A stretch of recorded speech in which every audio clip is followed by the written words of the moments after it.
El 2021, por primera vez en la historia de la región de Atacama, se generó más energía limpia que convencional.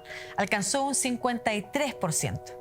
Que ese desierto sea el lugar con la mayor radiación solar del planeta, necesaria para producir energías menos contaminantes, otorga a Chile una gran oportunidad de desfosilizar el sector eléctrico. Nuestro país cuenta con el poder del viento, del mar, del hidrógeno verde y minerales, elementos que aportan a los esfuerzos mundiales por mitigar los efectos del cambio climático. ¿Cuáles son los desafíos que enfrenta Chile actualmente en materia energética? ¿Y cómo avanzamos en esa necesaria transición, pero minimizando las externalidades negativas? Lo conversamos hoy en Hablemos de Chile. Chile no tiene petróleo, no tiene carbón, no tiene gas natural. Chile tiene agua, viento y sol. Y estas son las energías renovables que tenemos que usar para generar energía eléctrica. El agua es nuestro petróleo. El carbón es una alternativa muy atractiva, segura, de buen precio, y la hidroelectricidad también. Pero de ninguna manera son tan comerciales como para aportar una parte importante de la matriz. ¿Contamina? Sí. ¿Son necesarias? También es cierto. Pero Coronel no es el patio trasero para tener mañana 4 generadoras de energía de carbón, porque nosotros no tenemos por qué pagar el costo de la necesidad que tiene el país energético. Esto es la demostración patente de la riqueza que tiene Chile en energías renovables. Y con eso Chile marca un liderazgo a nivel latinoamericano y yo diría que incluso mundial.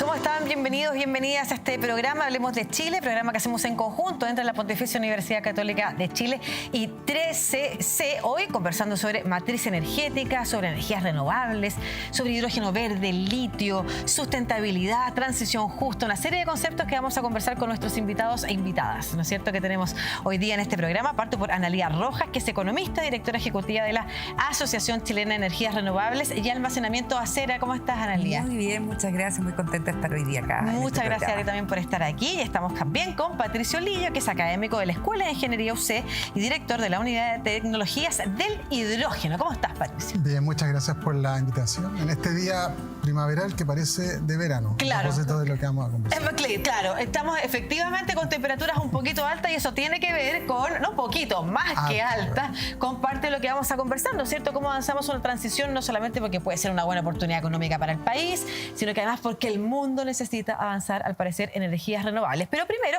este es un capítulo que a ustedes capaz que les pase lo mismo que me pasa a mí, de un montón de conceptos que todavía necesitamos entender, más allá de que necesitamos avanzar en energías menos contaminantes, que probablemente es algo que sabemos, que consensuamos, pero ¿qué es matriz energética?, que es el título además del programa, y cuál es su diferencia con, por ejemplo, el sistema eléctrico nacional.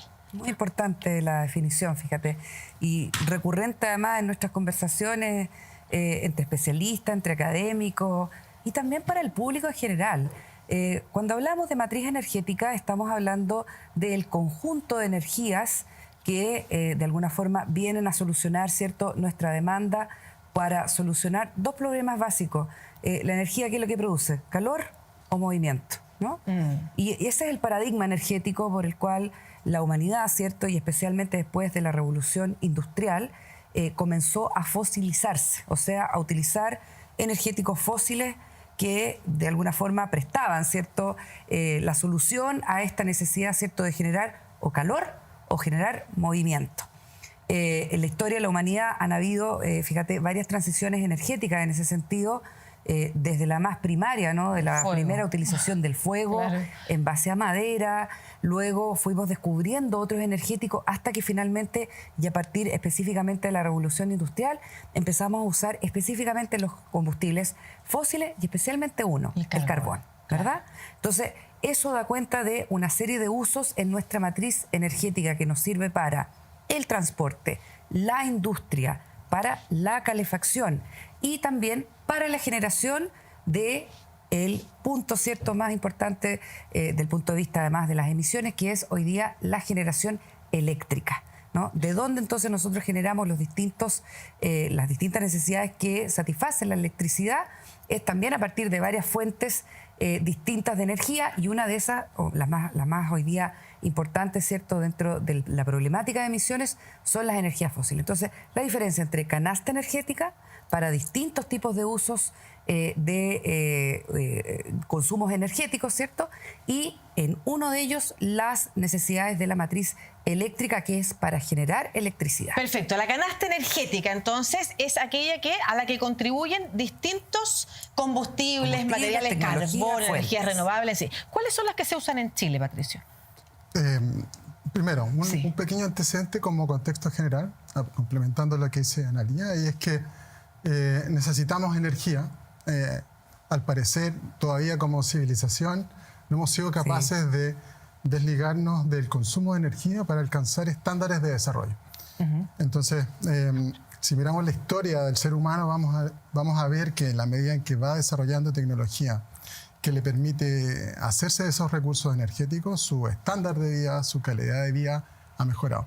Parte de la discusión de hoy día también tiene que ver con hasta qué punto podemos llegar sin alterar profundamente, quizás irreversiblemente, nuestro entorno. Claro. Entonces eso es lo primero.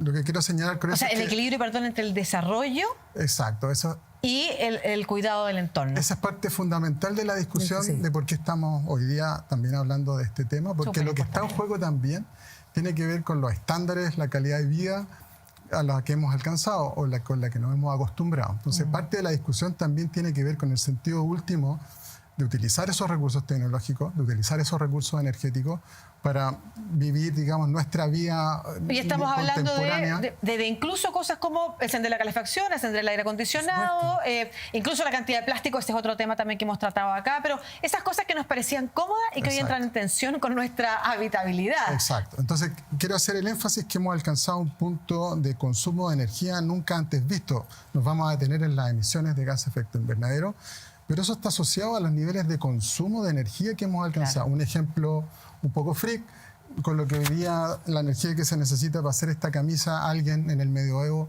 podía sobrevivir un mes. Entonces, nuestros consumos de energía son abismales y eso requiere cambios profundos. Entonces, eso por un lado. Perfecto. Como para terminar lo que tú decías respecto a cómo lo hacemos en Chile, también hacer el punto y el énfasis que el consumo, usualmente pensamos en energía como energía eléctrica, Claro. pero no nos olvidemos que el otro 45% de la torta es diésel, que es el nuevo rey energético. El diésel es muy práctico, es muy bueno. Puedo meter mucha energía en poco volumen, es fácil de manipular, lo puedo usar a temperatura y presión atmosférica. Entonces es un muy buen combustible que es muy difícil de destronar. Entonces, pensando en Chile y en la discusión que vamos a tener, no hay que olvidar que por un lado está la canasta energética eléctrica y por otro lado está el consumo asociado a combustibles fósiles, a diésel.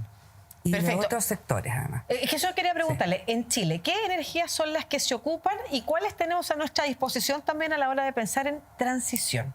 Claro, a ver, vamos a tratar de hacer números y relaciones para que todos entendamos dónde estamos, además, y por qué estamos haciendo los cambios, ¿cierto? Esto que llamamos la transición energética, a partir de todos estos usos, ¿cierto?, de distintos energéticos en distintas canastas. Entonces, en la matriz eléctrica, que es en el fondo la energía que se produce desde distintas fuentes o tecnologías, la más importante hoy día resulta ser una combinación entre hidroelectricidad y energía térmica, ¿no?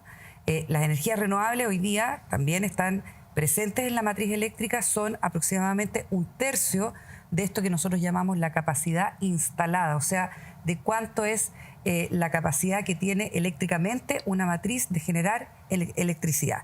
Hay 1/3 entonces de energías renovables y los otros 2/3 es una combinación entre hidroelectricidad y los combustibles fósiles, donde tú encuentras gas, carbón y diésel.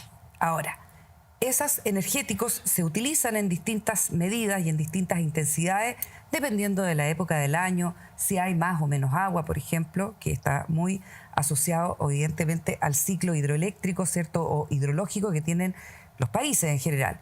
Está asociado a las disponibilidades de carbón, de gas y de diésel, que además, como bien lo decía el ministro Pacheco en la introducción, son combustibles importados. Claro. Y hoy día, con bastante, digamos, alegría, nosotros podemos decir que tenemos una capacidad de producción en términos eléctricos de fuentes en relación a energías renovables que son propias son endógenas, son autóctonas. Te quería hacer una pregunta, precisamente por los conceptos que queremos aclarar, ¿no es cierto? Tú hablabas de hidroeléctrica y aparte dijiste energías renovables. Entonces, hidroeléctrica no es renovable, pese a que está asociada al agua. No, la hidroeléctrica es renovable. Ah, ya, perfecto, por eso me genera una duda. ¿Cuáles son las energías renovables? Claro, las energías renovables no convencionales, además están en la definición de la ley, por eso yo creo que es importante hablar de estas energías renovables no convencionales como todas aquellas en el fondo que no producen emisiones y tampoco tienen impactos en el medio ambiente, del punto de vista además de esto que se llaman los ecosistemas, tal cual en el fondo están hoy día configurados. En ese sentido, el acuerdo en Chile específicamente, a diferencia de la región o del mundo, considera la hidroelectricidad de embalse, por ejemplo, o sea, esas represas que nosotros conocemos en la historia más súper importante en Chile.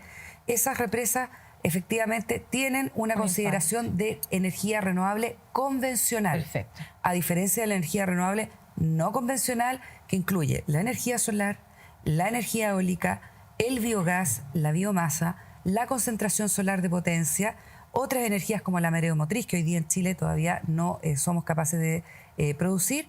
Y hoy día también se incorpora otra energía, específicamente las energías renovables no convencionales, que es el almacenamiento eléctrico. Fíjate qué interesante cómo hemos ido siendo capaces de incorporar también en la medida que las tecnologías van avanzando y descubriéndose. Perfecto. Analía hablaba del impacto que generan algunos tipos de energía, ¿no es cierto?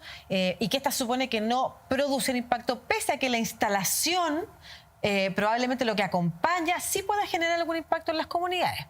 ¿Por qué lo pregunto? Porque así como tú señalas, tenemos que bajar nuestra demanda de consumo quizás, y pienso en Europa, que en estos momentos, porque escasez de combustibles, tienen normas respecto de cuánto calefaccionarse, hasta qué temperatura pueden llegar las calefacciones, 19 grados, y hay toda una pugna política por eso y quejas de algunos ciudadanos, pero es así. Por otro lado, hay impactos que se producen en las comunidades cuando, por ejemplo, se quiere instalar un parque eólico u otros. ¿A qué se refiere transición justa y cuánto de eso tiene que ver también con la conversación y el equilibrio que hay que lograr entre avanzar en energía renovable, convencional, no convencional, por ejemplo, pero que al mismo tiempo significa pagar algunos costos? Parte de la verdad es que la definición de transición justa no es única, tiene distintas miradas según la aproximación, desde donde uno participa, la historia personal, etcétera. Entonces, yo voy a dar mi interpretación de parte de lo que tiene que ver para mí la transición justa hoy día. Primero, parte de la transición justa tiene que ver primero con la capacidad de definir y dialogar de manera conjunta, legítima, cuáles son las tecnologías o la forma en que vamos a abordar el problema de fondo, en la esencia, que es: ¿vamos a consumir más energía para seguir viviendo la vida que estamos viviendo?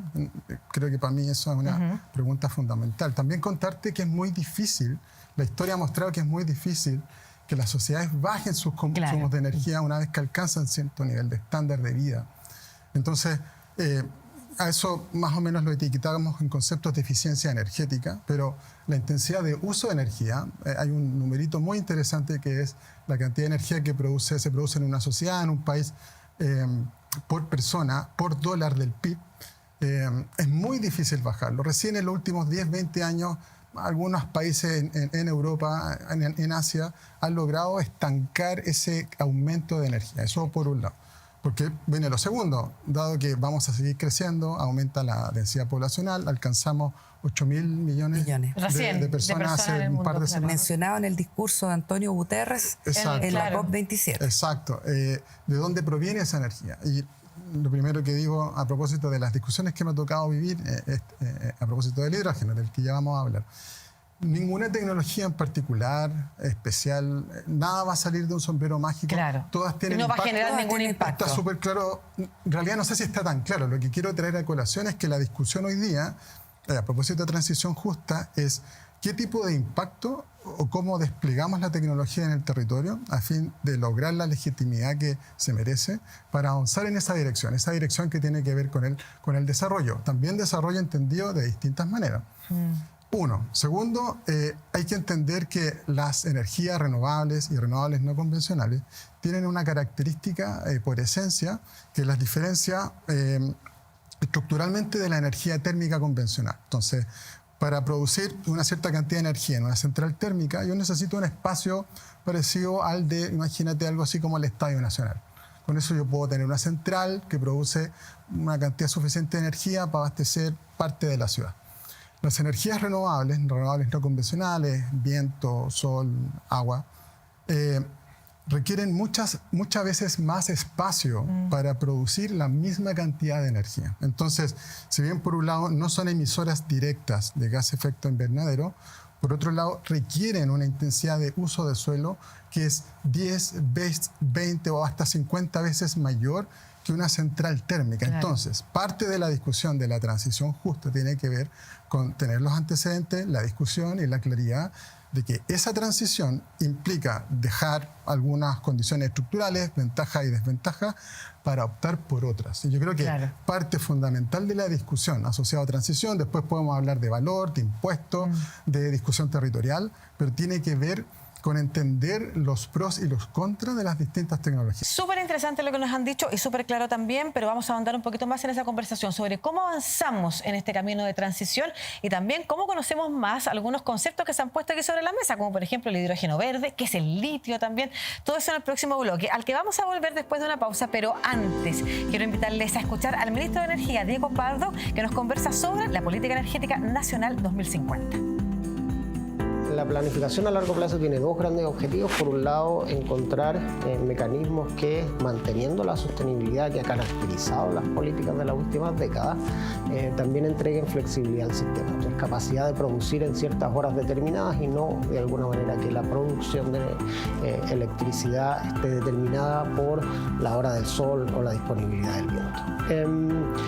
Y en segundo lugar, tenemos que electrificar consumos o migrar, digamos, ciertos consumos hacia energéticos más sostenibles. El caso más común es el de la electrificación de la movilidad, pero también puede ser el migrar el consumo residencial de energía hacia energías más limpias.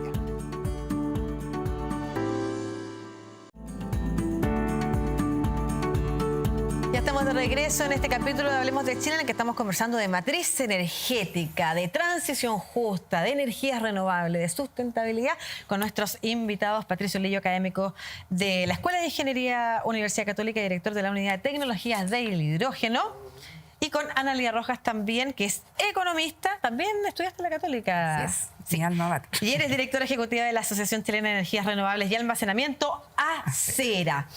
Veníamos hablando de algunos conceptos que también vamos a abordar en el resto del programa, pero quiero que avancemos hoy día sobre hidrógeno verde, que está tan puesto sobre la mesa, se conversa, pero ¿qué es el hidrógeno verde y cómo se inserta en esta conversación?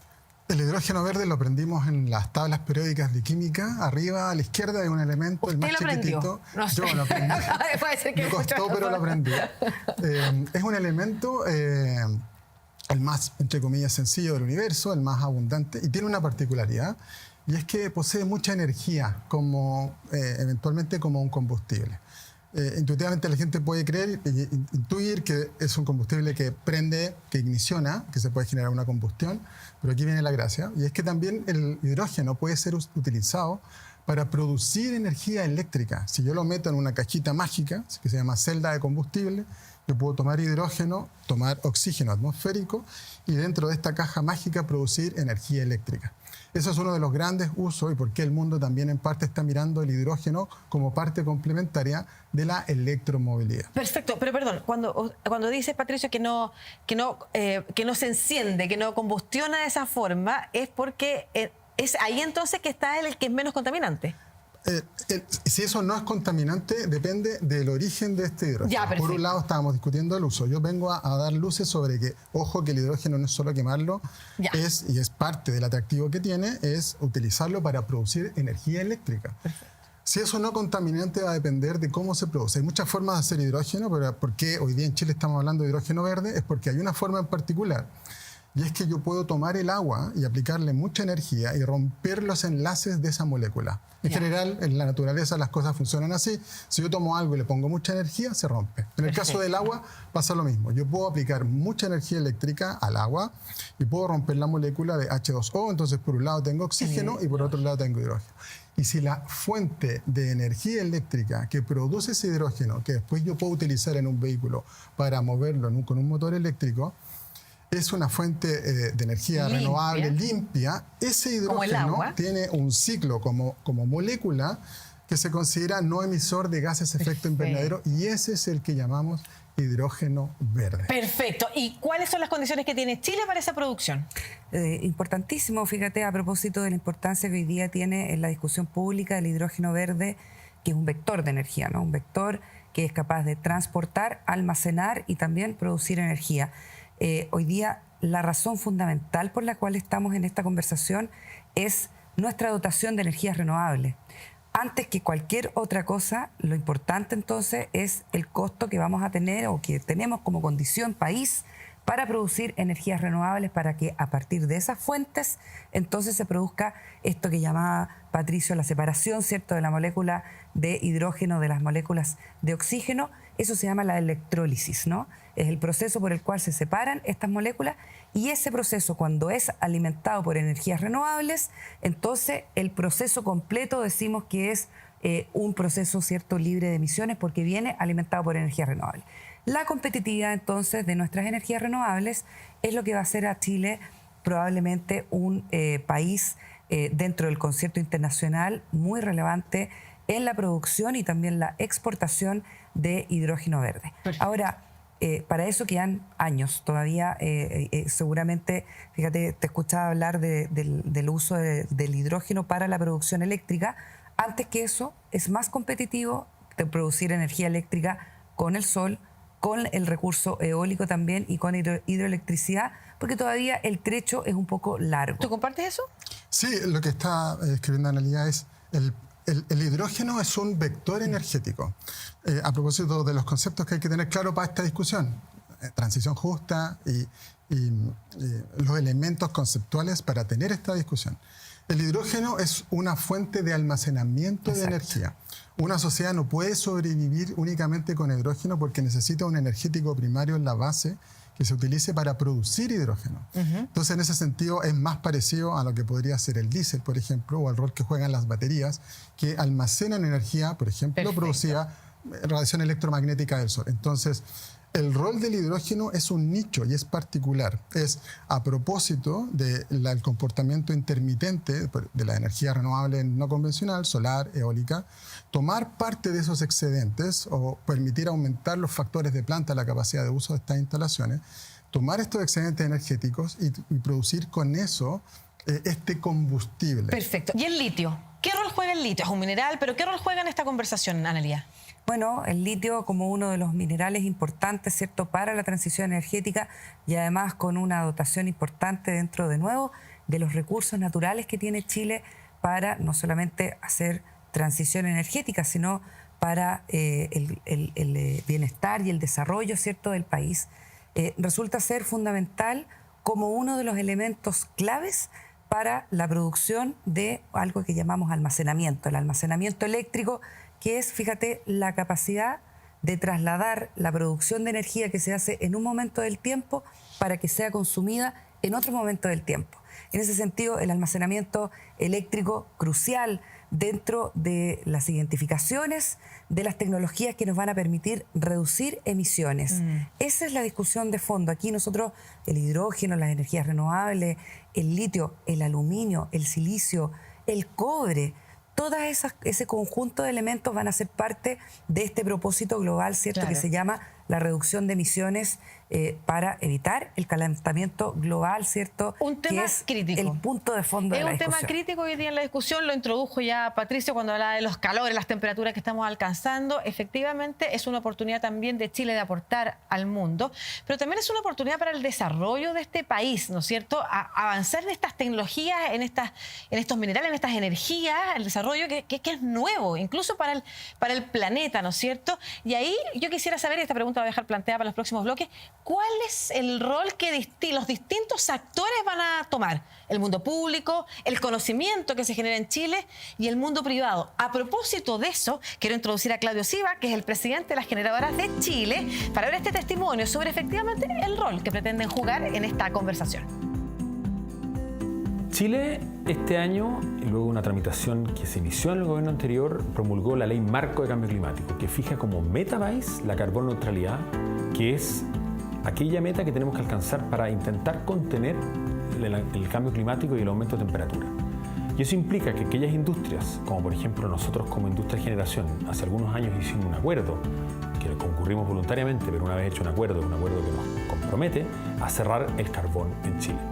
El carbón aporta seguridad, aporta energía eléctrica continua y confiable, pero estamos cerrando el carbón en Chile. Eso es un tipo de industria que la industria privada está cerrando precisamente, y es el principal aporte que Chile tiene hoy en la acción climática, en reducción de emisiones, camino a la carbono neutralidad. Eso es un tipo de ejemplo, cómo la industria privada está transformando para aportar a esta carrera por alcanzar emisiones netas cero.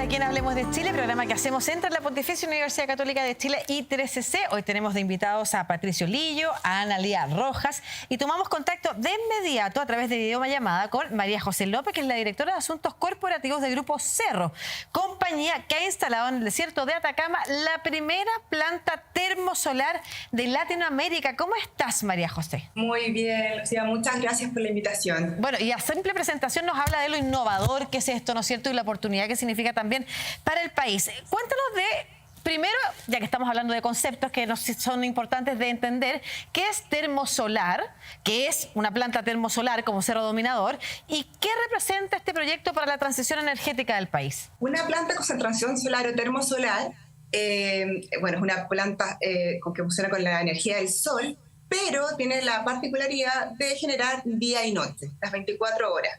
Esto lo hace como con un sistema de sales fundidas que en realidad funciona como, si lo pudiéramos decir, una especie de batería gigante que permite que se pueda generar durante la noche. Es una planta que tiene un sistema innovador de almacenamiento térmico compuesto por estas sales fundidas. Perfecto. ¿Y qué representa este proyecto, como te preguntaba, para la transición energética de Chile? Yo creo que es fundamental este y otros proyectos que son energías renovables 2.0, las energías renovables que tienen almacenamiento, porque ya tuvimos una primera etapa muy exitosa que fue la penetración de energías renovables que conocemos como la fotovoltaica, la eólica, etcétera, y ahora viene este nuevo impulso que son energías que tengan este almacenamiento y que permiten realmente desplazar al carbón del sistema. En el fondo, cuando queremos descarbonizar, lo que queremos hacer es tener un compromiso con la carbono neutralidad, y por eso este tipo de energía que pueden realmente reemplazar a todo horario son tan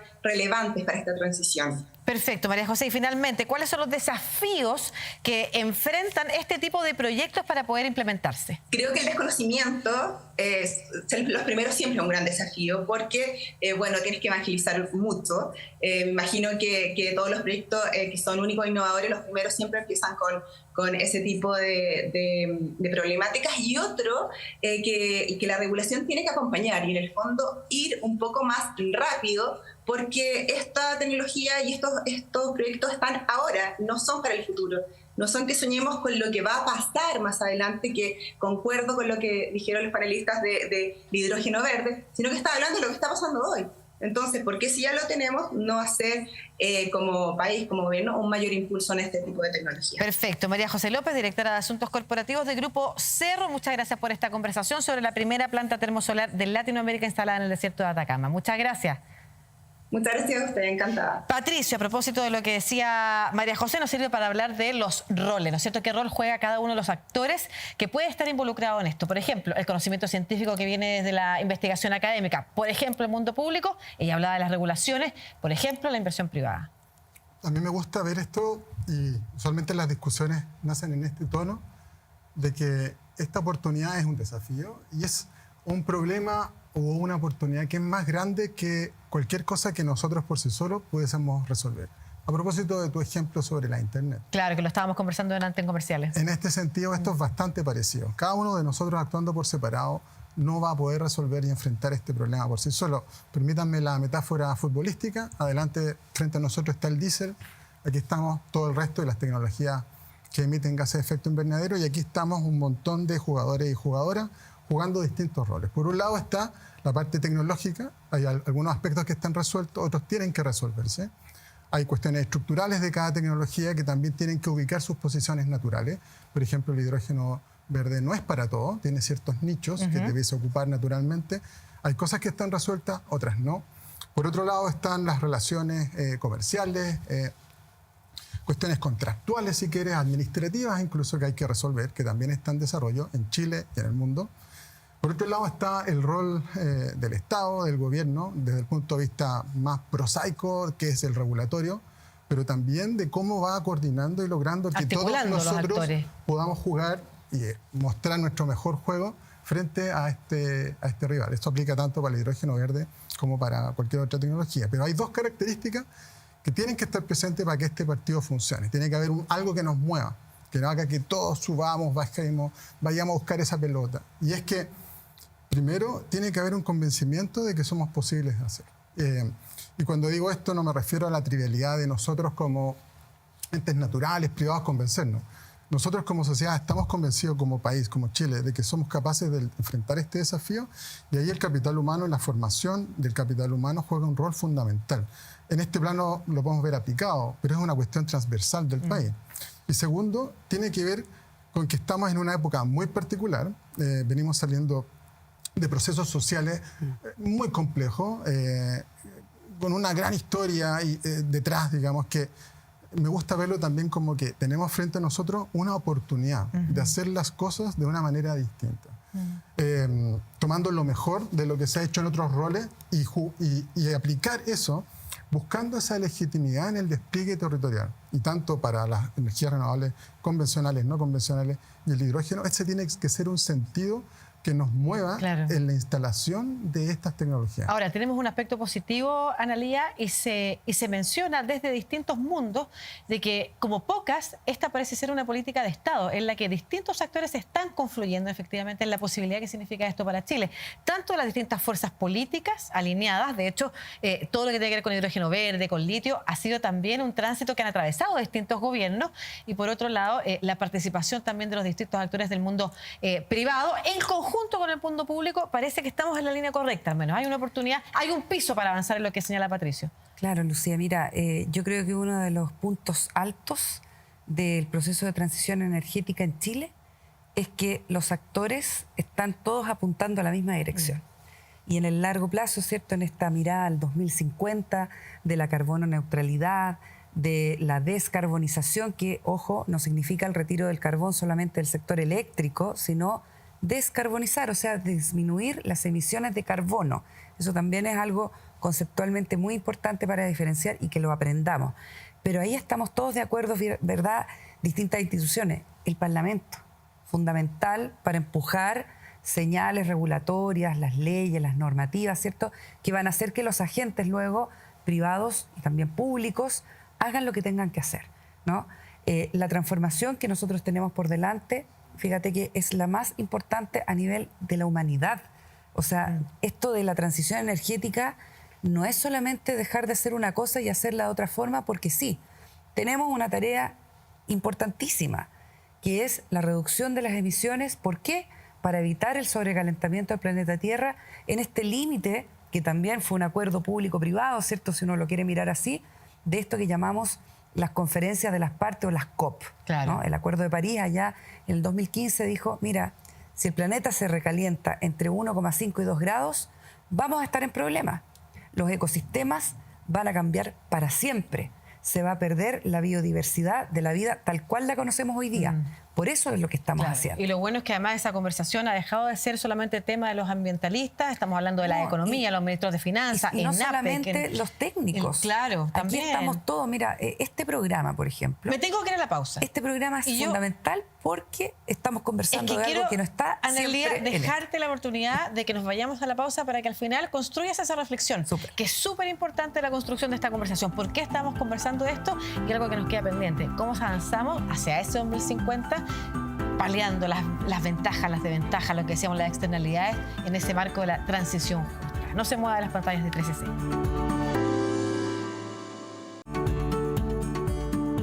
Ya estamos de vuelta aquí en el último último bloque de Hablemos de Chile, programa que hacemos de la mano de la Pontificia Universidad Católica de Chile y de 13C. Hoy hablando de matriz energética, energías renovables, transición justa, con Patricio Lillo, académico de la Escuela de Ingeniería UCE, director de la Unidad de Tecnologías del Hidrógeno, y también con Analía Rojas, que es economista y es directora ejecutiva de la Asociación Chilena de Energías Renovables y Almacenamiento ACERA. Y contigo vamos a avanzar, Analía, en esta última reflexión, porque señalabas que la conversación ya no está ni en los medioambientalistas ni en los técnicos. Hoy es necesario abordarla porque hay oportunidades, pero también hay cierto pesimismo.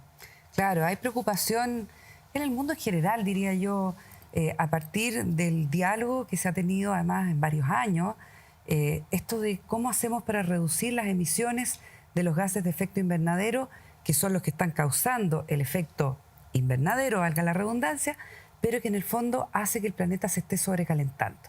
Y ese es el mayor de los riesgos de la humanidad, de la historia del planeta. O sea, ¿y los cambios están siendo más lentos que la urgencia que requieren? Fíjate que si uno analiza los compromisos que hemos hoy día adoptado como países individualmente frente a los acuerdos de París, ¿no? A los compromisos de París, y en cada COP, ¿no? En esta conferencia de las partes, el conjunto de compromisos sumados en el total no alcanzan a cubrir ni siquiera el 15% de las reducciones de emisiones que tenemos que hacer al 2050. Entonces estamos lejos de poder hacer en el fondo, en este tiempo, ¿cierto?, que dio la ciencia además, para en el fondo decir, mira, este es el momento en donde tenemos que hacer hoy día. Entonces, hoy día lo que hagamos en esta década, además, especialmente Lucía, va a ser crucial para determinar cómo nosotros enfrentamos entonces nuestra calidad de vida. A propósito que Patricio inició el programa diciendo esto tiene que ver con nuestra calidad de vida.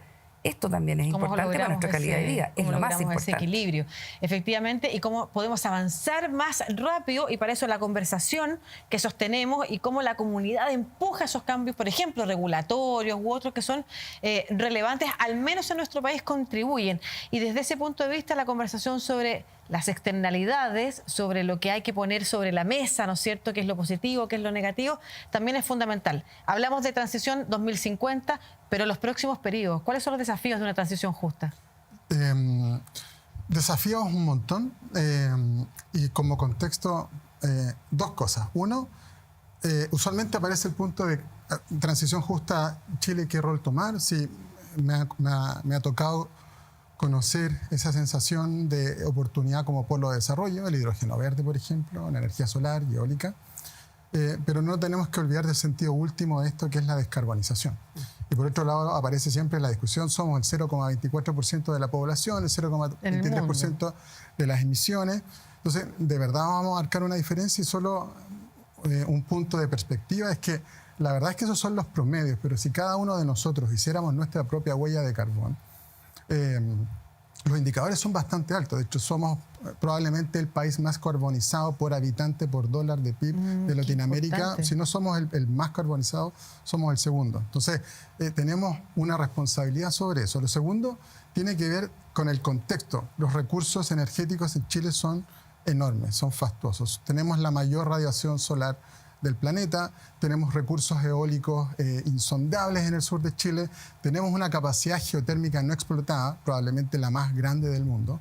El desafío es transformar eso en reservas, en valor que contribuye tanto a la descarbonización como al desarrollo. Y esa transición justa yo usualmente me gusta que se lo imaginen como estos malabaristas de platos que tenían 6, 7 varillas. ¿Es esto algo parecido? Esto no está todavía decantado, tiene que ocurrir. Y para que esto ocurra es necesario hacer muchísimo trabajo. Por un lado, técnico, capital humano, normativo, el rol que tiene que jugar el Estado. Entonces, para ir cerrando el punto, lo que quiero dejar sobre la mesa a la gente que está viendo este programa, primero es que se informe, o sea, de hecho que ya está viendo este programa, porque estamos hablando de cuestiones que no se restringen en el ámbito técnico. El problema es tan grande y el desafío tan hermoso que tiene que ver también con cómo nos entendemos y nos relacionamos. Políticas públicas, finalmente. Entonces, un ciudadano, una ciudadana instruida no hace más que sumar y agregarle valor a la discusión. Y el problema que tenemos y el desafío no está resuelto. Todavía tenemos mucho trabajo por hacer. Y eso es, siento yo que es fundamental recalcarlo. No estamos en una discusión de, por ejemplo, del punto de vista del Polo de Desarrollo, de cómo nos repartimos esta torta todavía. Claro. Tienen que ocurrir las condiciones habilitantes para que esto termine de madurar. Y ese es el proceso, en alguna de las tecnologías, siento yo, en la que todavía estamos. Y ahí es fundamental la conversación entre el mundo público, mundo privado, la academia y la sociedad civil, porque como tú señalabas, no va a haber algo que no genere ningún impacto. Lo importante es saber qué impacto genera de esta forma y qué impacto se puede generar de esta otra y cuál es el mejor de los caminos, y al parecer es el que hemos sostenido aquí en esta conversación. Les agradezco a ambos por su participación en Hablemos de Chile, y como siempre a ustedes también que nos acompañan en cada capítulo, cada semana aquí por las pantallas de 13C. Nos encontramos la próxima semana en el último capítulo de nuestro primer año de estreno de Hablemos de Chile, así que no se lo pierdan. Y por supuesto, la invitación a entrar a 13C, y ahí en Hablemos de Chile se encuentra también con los capítulos anteriores para revisarlos. Muchas gracias a ambos. Chao.